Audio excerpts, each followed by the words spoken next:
our 8 Nights of Hanukkah. Our author who writes the words is Michael J. Rosen, and our illustrator who draws the pictures is DyAnne DiSalvo-Ryan.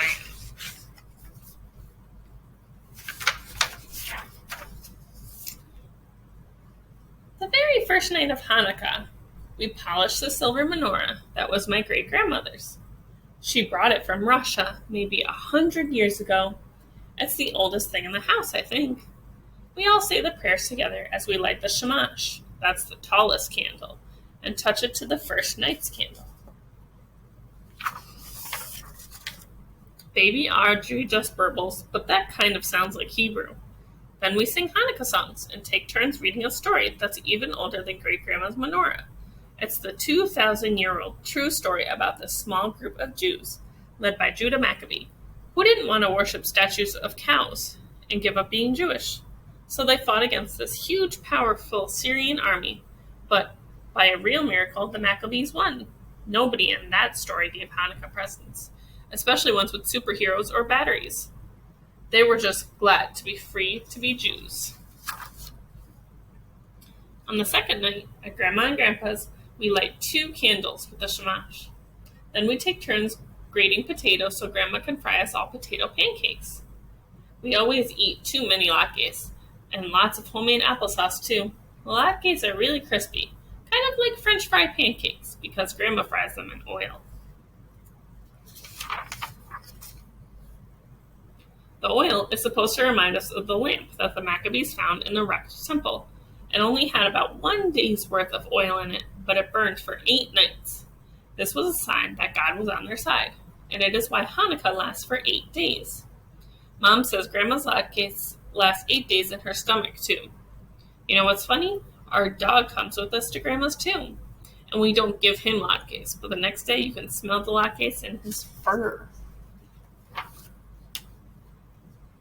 On the third night, the Shamash lights 3 candles, and we search the house for things we want to give away as presents. See, our family has this tradition. Before we get any gifts, we gather all the toys and clothes we don't think we'll use next year. We're not rich, but our closets have plenty of clothes and toys. Some toys we didn't even have time to play with. So we give these gifts to other people who aren't as lucky as we are, because Mom likes to remind us that Jews believe in tzedakah, which means that even little kids have something extra they can share. After that, we paint cards and wrapping paper. We decorate them with glitter and snowflakes, but nothing really Jewish or Christian.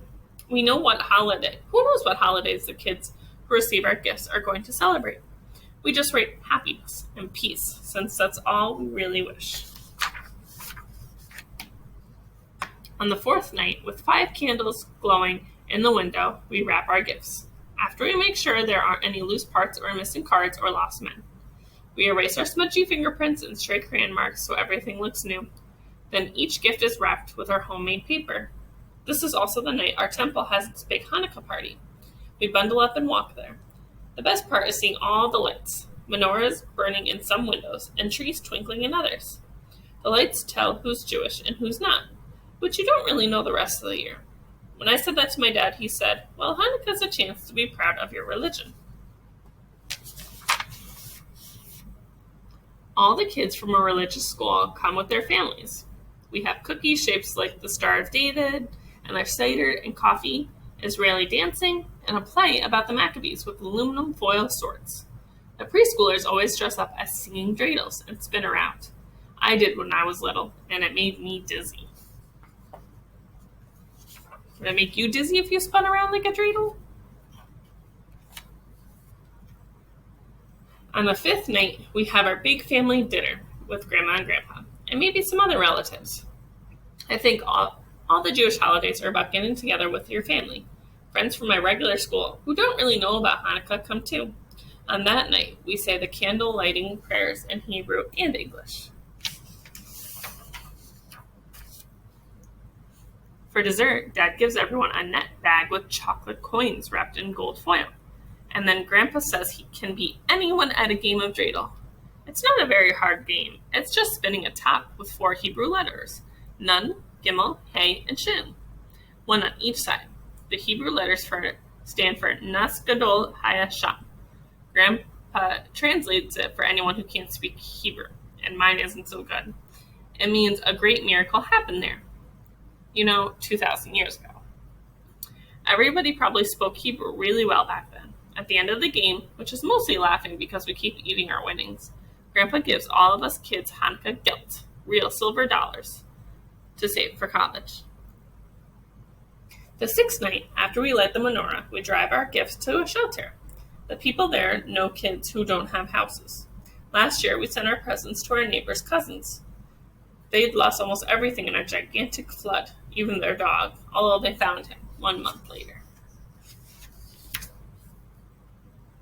Later, we shop for family presents. Mom and Dad take baby Audrey, but we older kids go with Grandma and Grandpa. They make weird suggestions about what to get our parents, like kitchen towels or trivets.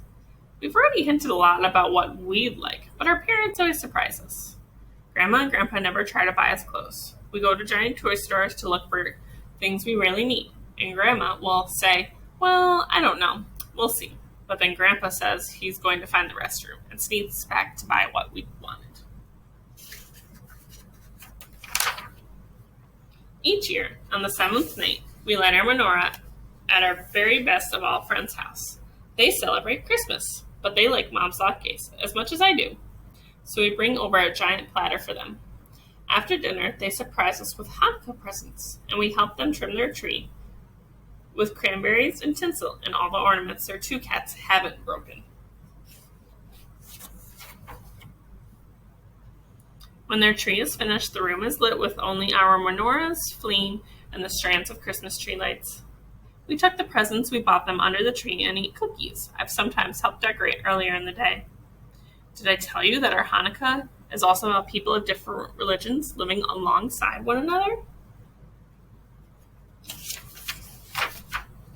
On the last night of Hanukkah, with all 9 candles burning, we open our gifts, one at a time, so everyone can watch, and no one gets cheated out of a thank you hug. Our dog gets presents too, even though he isn't Jewish. Half the presents we made ourselves, and the rest we bought up with saved up allowance. Plus, there are packages from relatives who live too far away to come over.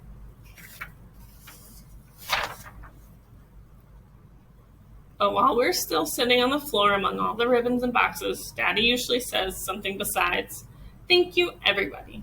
He always says something like, "Aren't we lucky to be able to celebrate our holiday with everyone in our family in this safe place? It's a miracle." Well, now I know he doesn't mean a great miracle, as in the first Hanukkah story. But maybe it's a tiny one.